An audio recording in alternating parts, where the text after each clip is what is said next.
অথচ মালিক ডেকে ডেকে বলতেছেন, আলাম ইয়ামিনিল্লাযীনা আমানু আন তাখশা কুলুবুহুম লিযিকরিল্লাহ। ওরে ইমানদার, আল্লাহর ভয়ে অন্তরটা কেঁপে ওঠার সময় কি তোর হয় নাই? কবে হবে? কবে হবে? এর যুবক ভাই আমার,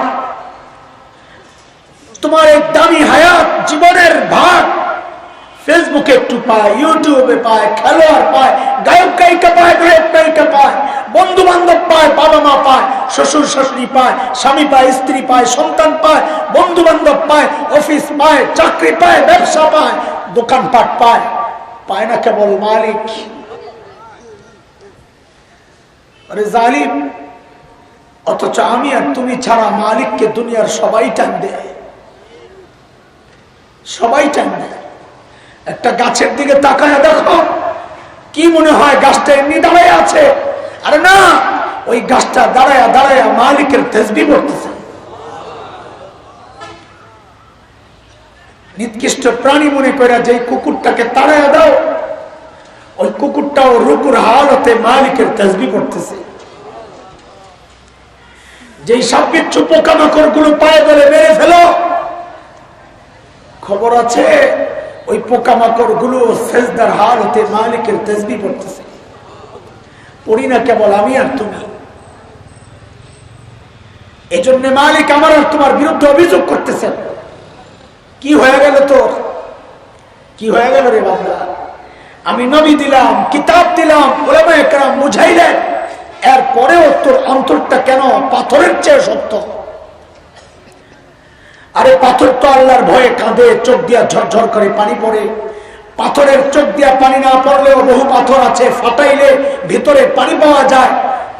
অনেক পাথর আছে আল্লাহর ভয়ে কাঁপতে কাঁপতে নিচে গড়াইয়া পড়ে। মালিক বলেন, সুম্মা কাসাত কুলুবুকুম মিন বাদি যালিক ফাহিয়া কাল হিজারাতি আও আশাদ্দু কাসওয়া ওয়া ইন্না মিনাল হিজারাতি লামা ইয়াতাফাজ্জারু মিনহুল আনহার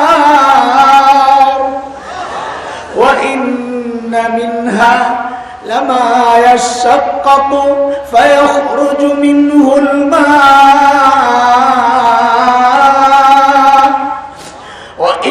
منها لما يهبط من خشية الله وما الله بغافل عما تعملون।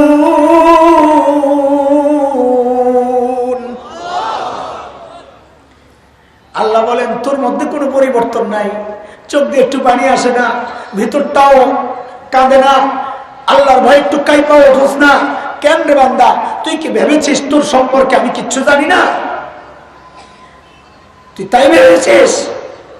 আরে শোন শোন, শুধু আমি জানি তা না, আমি তোর সাথে সিসি ক্যামেরার সাক্ষীও লাগায় রাখছি, এগুলোও একদিন আমার কাছে তোর বিরুদ্ধে সাক্ষী দিবি। একটা দুইটা না, আটটা সিসি ক্যামেরা চারপাশ থেকে ঘিরে আছে। কয়টা? আরে যুবক, গুনাহ করার আগে অন্তত ওই সাক্ষীগুলারে দূরে সরাইয়া পারলে গুনাহ করো।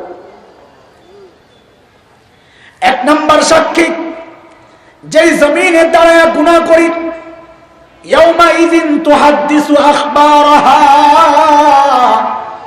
বিআন্না রাব্বাকা আওহা লাহা। জমিন আল্লাহর আদালতে সাক্ষী দিবে, আল্লাহ আমার উপরে দাঁড়ায় দাঁড়ায় গুনাহ করছে।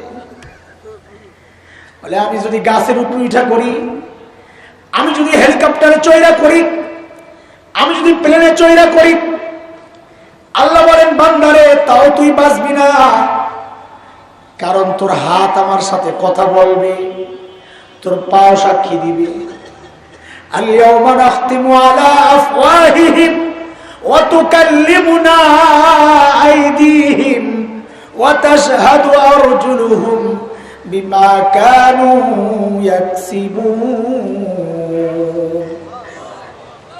আল্লাহ বলেন, বান্দারে আমি তোর জবান বন্ধ করে দিব, জবান বন্ধ করে দিব, হাত কথা বলবে, আল্লাহ আমি এই হাত দিয়া গুনাহ করছি, আমি সাক্ষী। পাও কথা বলবে, আল্লাহ আমি হাইটা হাইটা যায় গুনাহ করছি। বলে হাত পাও যদি কাটা থাকে, মালিক বলেন বান্দারে তাও তুই বাঁচবি না। কেন? কারণ তোর কান সাক্ষী দিবে, চোখ সাক্ষী দিবে, চামড়া সাক্ষী দিবে, চামড়া।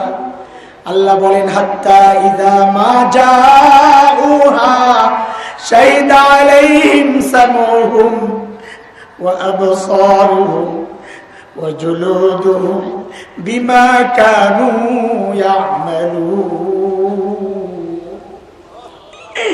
এর যুবক ভাই আমার, হেডফোন লাগায় লাগায় গান শোনো না, আর ভাবো দুনিয়ার কেউ জানে না।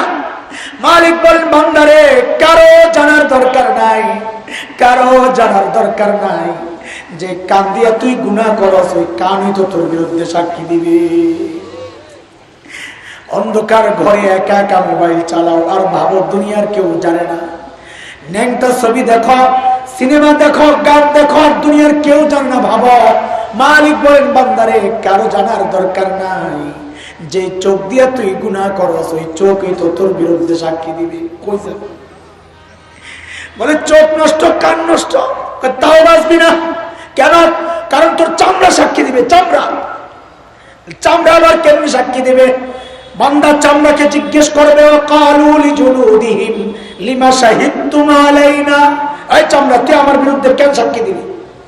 চামড়া কথা বলবে, আনতাকানাল্লাহুল্লাযী আনতাকা কুল্লা শাই, যে আল্লাহ তোমাকে কথা বলার ক্ষমতা দিয়েছেন, ওই আল্লাহ আমাকেও কথা বলার ক্ষমতা দিয়ে তোমার বিরুদ্ধে সাক্ষী দেওয়ার হুকুম করেছেন। আমি করব কি? সাক্ষী শেষ হয় নাই। যে ফেরেশতারা আমাদের নিরাপত্তায় নিয়োজিত, আমি কি করি না করি সব খবর আছে তার। আল্লাহর আদালতে ফেরেশতারাও দাঁড়ায়া যাবে, ওয়া ইন্না আলাইকুম লাহাফিজিন কিরামান কাতিবিন ইয়ালামুনা মা তাফআলুন। এর যুবক ভাই, কি করি না করি সব ফেরেশতারা দেখতেছে, আল্লাহর আদালতে দাঁড়ায়া সাক্ষী দিবে। আসল সাক্ষী তো এখন রয়ে গেছে। ওই যে আল্লাহ বলেছেন, ও ইন কানা মিসকাল হাববাতিন মিন খারদাল আতাইনা বিহা, ছোট্ট ছোট্ট আমলগুলোকেও আমি দাড়ি পাল্লায় উঠাবো, পাল্লায় উঠাবো, পাল্লায়। প্রত্যেকের আমল নামা আসল সাক্ষী। এই জন্য সূরা কাহফে আসছে, নবীকে ডেকে আল্লাহ বলেছেন, হাবিব আমার, অপরাধীদের সামনে যখন আমল নামা পেশ করা হবে, আপনি দেখবেন অপরাধীরা আমল নামার দিকে তাকায়া থরথর করে কাঁপতে থাকবে। কারণ সে দেখবে ছোট গুনাহও ছোটে নাই, বড় গুনাহও ছোটে নাই। কোরআনের কথা, আল্লাহ বলেন, ওয়াউদিআল কিতাব ফাতারাল মুজরিমিনা মুশফিকিনা মিম্মা ফীহি, থরথর করে কাঁপতে থাকবে আর চিৎকার করে করে বলবে, মালি হাযাল কিতাব লা ইউগাদিরু সগীরাতান ওয়ালা কাবীরাতান ইল্লা আহসাহা। এটা কেমন আমলনামা? আমার একটা ছোট গুনাহও ছোটে নাই, একটা বড় গুনাহও ছোটে নাই। আয় এখন আমার কি উপায়? আওয়াজ আসবে, আওয়াজ। এখন আর উপায় নাই।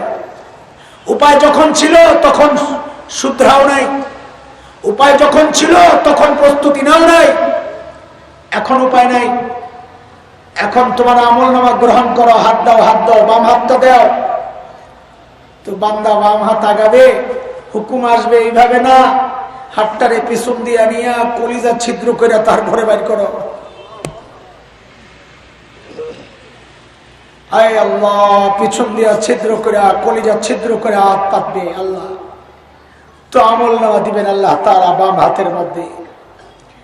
আমল নামা পাইয়াই দিবে চিৎকার আর বলবে, ইয়া লাইতানি লাম উতা কিতাবিয়া, ইয়া লাইতানি লাম উতা কিতাবিয়া।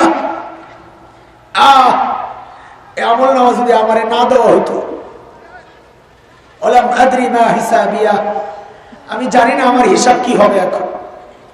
ইয়া লাইতাহা কানাতিল কাদিয়া, আমৃত্যু পর্যন্তই যদি সব শেষ হয়ে যেত। ও দুনিয়ার টাকাওয়ালা, ক্ষমতার মালিক, সেদিন চিৎকার করে করে কাঁদবে আর বলবে, দুনিয়ায় টাকা পয়সা দিয়া বিচার পাল্টাইতাম, মা আগনা আন্নি মালিয়া, আজকে আমার মাল আমারে বাঁচাইতে পারতেছে না। দুনিয়ায় ক্ষমতার দাপটে বিচার পাল্টাইতাম, হালাকা আন্নি সুলতানিয়া, আজকে আমার ক্ষমতা শেষ, আমারে এখন কে বাঁচাবে? আওয়াজ আসবে, আওয়াজ। ফেরেশতাদেরকে আল্লাহ হুকুম করবেন, খুযুহু ফাগুল্লুহু, ধরে গুলোরে বান বেরি পড়া, সুম্মাল জাহিমা সাল্লু, টেনে হেসরিয়া জাহান্নামে ফেলা। এরে ভাই আমার, জীবন চলছে, জীবন চলছে, কোন দিকে চলছে কোনো খবর নাই, কোনো চিন্তা নাই। এই আমার দিকে দেখো, যৌবনের 30টা বছর পার করেছি বালেগ হওয়ার পর, এখন আয়নায় নিজের চেহারা দেখলে কলিজা মুচুক দিয়ে ওঠে। কেন? যখন দেখি দাড়ি পাইকা সাদা হয়ে গেছে, চুল পাইকা সাদা হয়ে গেছে, কলিজা মুচুক দিয়ে ওঠে।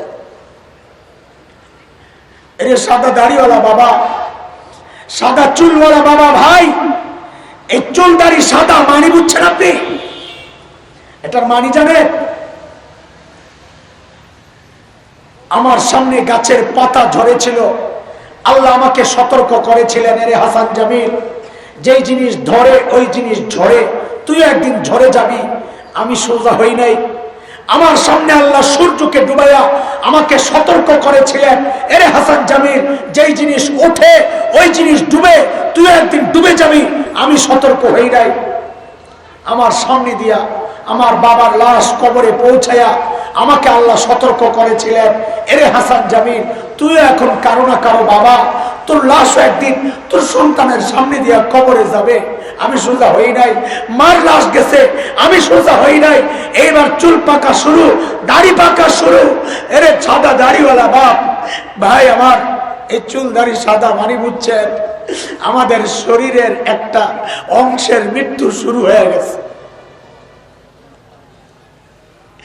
যে কোনো মুহূর্তে ডাক চলে আসবে। প্রস্তুতি কি বলে? এর যুবক ভাই, তোমার হাতে এখন অনেক সময়। এখন তো কান্দি আর আফসোস করি, হায় রে, এই 30টা বছরের প্রত্যেকটা দিন যদি 2 রাকাত করে নামাজ পড়তাম নফল, আমল নামায় আজকে কতগুলা নফল নামাজ হইতো।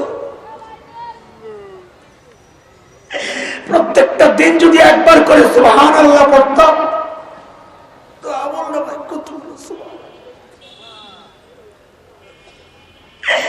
প্রত্যেকটা দিন যদি একবার করে ইস্তিগফার পড়তাম, তো আমল নামায় কতগুলা ইস্তিগফার জমা হইতো। আয় কি করলাম, আয় কি করলাম, হায় কই কই সময় কাটায় মালিক থেকে দূরে থাকলাম, হায় কই কই আড্ডা দিয়া আমল নামারে ভারী বানাইতে পারলাম না, হায় হায় কি করলাম। আরে ভাই, তোমার হাতে সময় আছে, জীবনকে কাজে লাগাও, কাজে লাগাও, কাজে লাগাও। গুনাহ ছাড়ো, গুনাহ ছাড়ো।